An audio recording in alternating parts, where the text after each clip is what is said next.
You wouldn't believe how hard it is to look at the camera and say, hey guys, start one of these videos off. I've been thinking about something constructive that I could do, something positive that I could put out right now in light of everything that's going on and the situation we're all in here.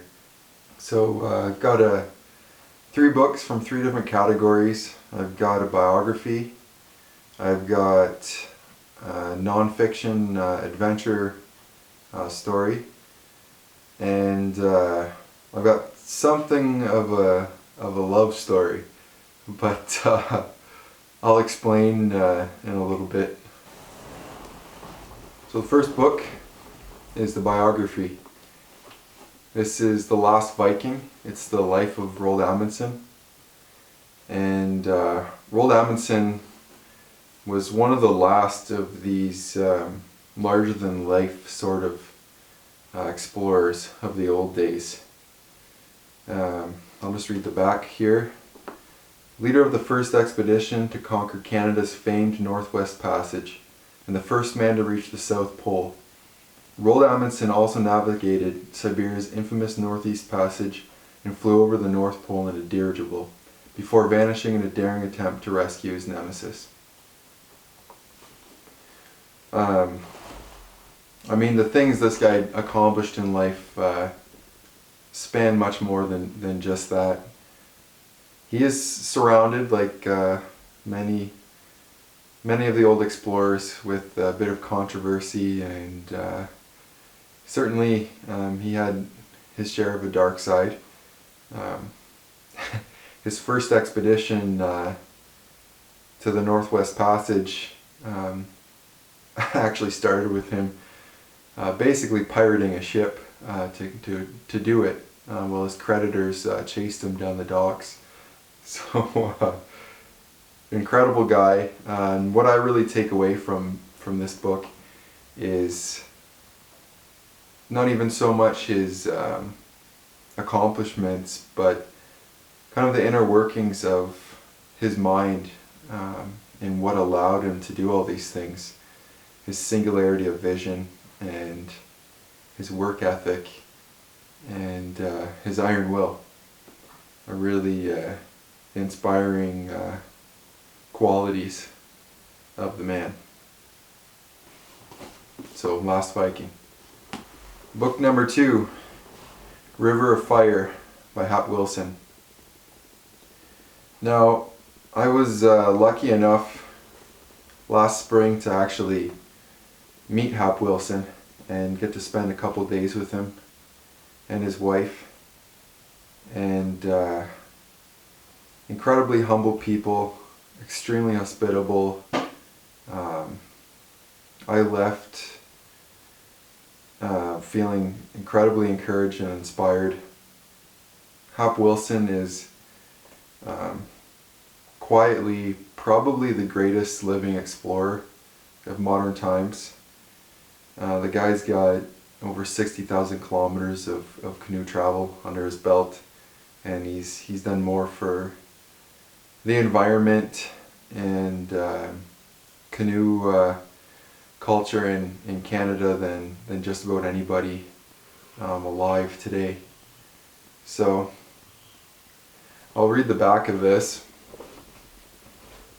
New York Men's Journal magazine hired a studio photographer from Brooklyn, a postmaster writer from Thurmond, West Virginia, and 2 Canadian river guides to paddle one of Canada's most dangerous whitewater rivers, the Seal in northern Manitoba, for the purpose of publishing the quintessential Canadian adventure story. Add to this unlikely melange of characters the possibility of capsizing in freezing water, the threat of polar bears, a midnight sail down Hudson Bay, and Manitoba's worst boreal wildfire. This chronicle will carry the reader to the extreme edge of exploration. This is a massive expedition these guys undertook. For most of the trip, they were actually chased by these massive wildfires, ssuffering smoke inhalation, being burnt and hot ashes and embers falling on them as the forest fire actually engulfs them and passes them at one point. And all the while they're just flying down this river that's got stretches of rapids that just go on for miles, and you've got to just navigate them. You can't even get to shore.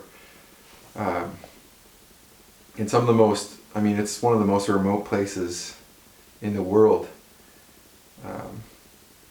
So the story is incredibly gripping.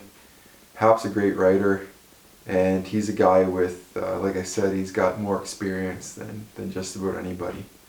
So highly recommend this book, River of Fire by Hap Wilson. Definitely pick it up. Yeah, one of my favorite reads. Now, the third and final book is the quote-unquote love story, and thinking that this was just a love story actually kept me from reading it for years. This is A Farewell to Arms. It's Ernest Hemingway's, one of his masterpieces. They call it his masterpiece. He's written a ton of stuff. The guy's won a Nobel Prize for his writing, if that says anything. This is one of my favorite books, and one of the reasons I chose it is because of the setting. It takes place in Italy during the First World War. Ernest Hemingway was actually there, and you get a good glimpse into the beauty of Italy and its people and the culture at a time much like today, when it's sadly being torn apart. So I thought it was very fitting. It's about a lot more than just love as well.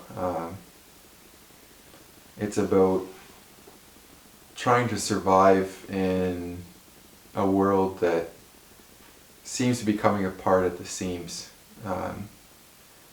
surrounded by death and brutality, and trying to maintain some shred of hope and a positive attitude in the midst of cynicism and just horrific events. And Ernest does a great job of describing that and kind of plunging you into that world and the tragedy and beauty of a people struggling. And Ernest's writing is incredibly straightforward. It's incredibly hard-hitting and simple. His goal in life was to write the truest sentence.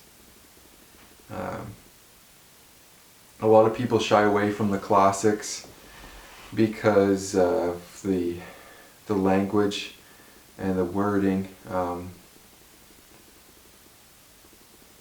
That does not apply to Ernest Hemingway at all. His approach to writing is extremely direct and straightforward. There's no frills, there's no endless prose and descriptions going on here. It's the meat and potatoes of human experience, just exposed in the written word. So, A Farewell to Arms, Ernest Hemingway, incredibly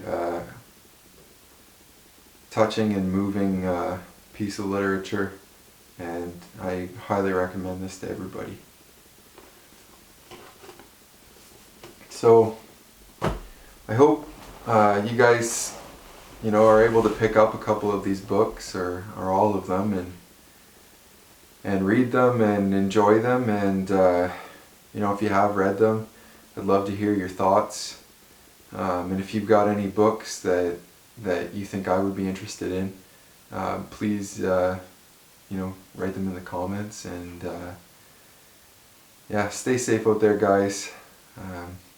This isn't gonna last forever. Yeah, thanks for watching. Happy trails.